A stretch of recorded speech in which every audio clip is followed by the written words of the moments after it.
Selamat datang di Pojok Santai. Sebelum Anda mendengarkan audiobook ini, kami menginformasikan bahwa channel ini adalah review audio dari buku yang ada di Indonesia. Untuk membaca keseluruhan buku ini, kami menyarankan membeli buku aslinya di toko buku kesayangan Anda, baik offline maupun online. Keberadaan channel ini dimaksudkan untuk membantu Anda mendapatkan pengetahuan dari buku-buku kesayangan Anda. Jangan lupa untuk subscribe, like, dan komen. Selamat datang di Pojok Santai, channel khusus yang membahas komik dan novel dengan cara asyik. Wiro Sableng mendapatkan Anjasari tengah dalam bahaya di markas Iblis Pencabut Sukma. Bisakah pendekar kapak maut Naga Geni 212 menyelamatkannya? Yuk cari tahu di video berikut ini. Dia tak sempat mengenakan kerudungnya, karena pada saat itu pendekar 212 sudah menyerang dengan ganas. Wakil Ketua Iblis Pencabut Sukma sambuti serangan lawan dengan jurus menendang langit, menjungkir awan. Begitu hebatnya jurus ini sehingga pendekar 212 terpaksa tahan kegeramannya untuk melanjutkan serangan. Dan kesempatan ini dipergunakan oleh Wakil Ketua Iblis Pencabut Sukma untuk lari keluar kamar. "Jangan lari, satu-satunya bagimu hanyalah ke neraka manusia durjana," bentak pendekar 212, lalu memburu dengan sebat. Wakil Ketua itu melarikan diri ke sebuah ruangan besar yang di setiap dindingnya terdapat 5 buah pintu. Begitu injakan kaki di ruangan ini, dia segera berteriak, "Anggota-anggota perkumpulan gedung ini kebobolan bahaya, lekas keluar!" Serentak dengan itu, maka 20 pintu di 4 dinding ruangan terbuka lebar dan melompatlah 20 anggota perkumpulan. Kesemuanya berjubah dan berkudung merah dan mencekal sebilah pedang merah. Wakil Ketua perkumpulan sendiri cabut sebuah ujung emas dari balik jubahnya. "Cincang pemuda sedang ini," Wakil Ketua beri komando. Kata-katanya ini ditutup dengan sambarkan ujung emasnya ke arah pendekar 212. Masih dalam jarak beberapa tombak, maka angin pukulan ujung telah menyambar dengan dahsyat ke arah pendekar 212. Hampir bersamaan pula dengan itu, maka 20 anggota perkumpulan Iblis Pencabut Sukma menyerbu pula. 20 batang pedang merah berkiblat. Hanya sekejapan mata saja, maka terbungkuslah pendekar 212 dalam hujan pedang dan sambaran ujung. Murid Eyang Sinto Gendeng ini menggerung dahsyat. Dengan cepat, dia jatuhkan diri ke lantai. Begitu jatuh di lantai 2, tangannya dihantamkan membentuk 2 lingkaran.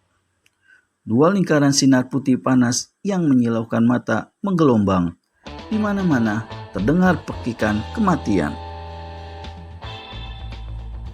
Lebih dari separuh anak buah komplotan Iblis Pencabut Sukma terkapar di lantai ruangan dengan tubuh hangus tersambar ilmu pukulan sinar matahari pendekar 212. Melihat ini, mereka yang masih hidup menjadi lumer nyalinya dan mulai pikir-pikir untuk undurkan diri. Namun, tentu saja mereka juga takut pada pimpinan. Terlebih lagi ketika wakil ketua mereka membentak, "Ayo, kalian tak perlu takut. Mari gempur lagi dengan jurus menabas gunung, menusuk bukit, mendobrak bendungan." Selama beberapa tahun belakangan ini, boleh dikatakan jarang sekali perkumpulan Iblis Pencabut Sukma mengeluarkan jurus menabas gunung, menusuk bukit, mendobrak bendungan itu. Kecuali dalam menghadapi lawan yang benar-benar luar biasa tinggi ilmu silat dan kesaktiannya.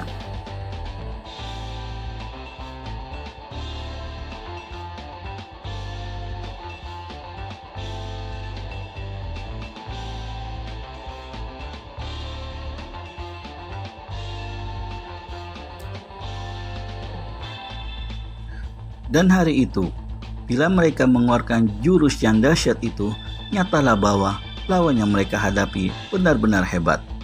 Dan memang begitu kenyataannya. Pendekar 212 sendiri begitu dengar nama jurus ini tak ayal lagi segera cabut kapak maut naga geni 212. Selama ini dia cuma pernah dengar dan mengetahui nama jurus yang terdiri dari 4 untaian kata-kata. Kini lawan menyerang dengan jurus 6 untaian kata-kata.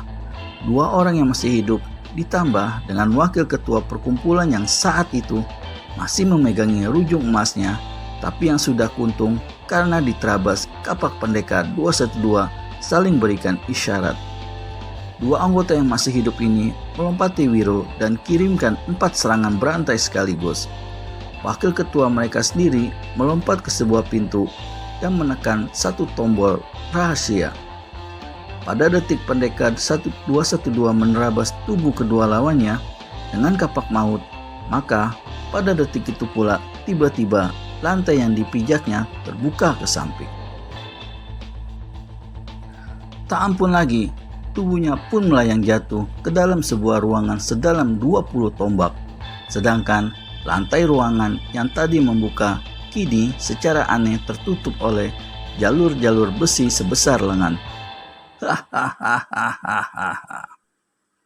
Wakil ketua perkumpulan iblis pencabut sukma tertawa bekakakan.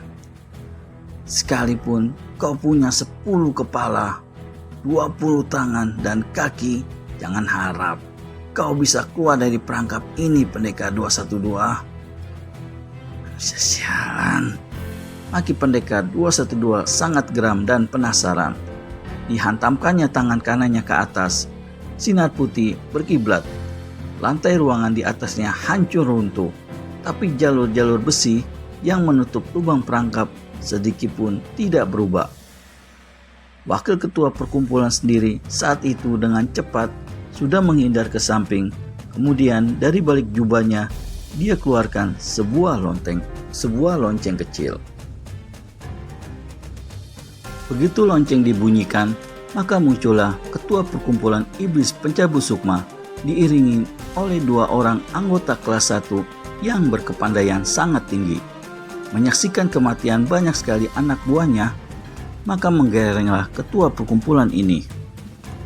Mukanya yang tersembunyi di balik kerudung mengkerut tegang, matanya berkilat-kilat. Dia melangkah ke hadapan sang wakil. Apa yang akan dilakukan ketua iblis pencabut sukma kepada wakilnya? Temukan jawabannya di video selanjutnya hanya di channel Pojok Santai. Segera subscribe dan tekan tombol lonceng untuk mendapat notifikasi video terbaru dari kami. Terima kasih dan sampai bertemu kembali.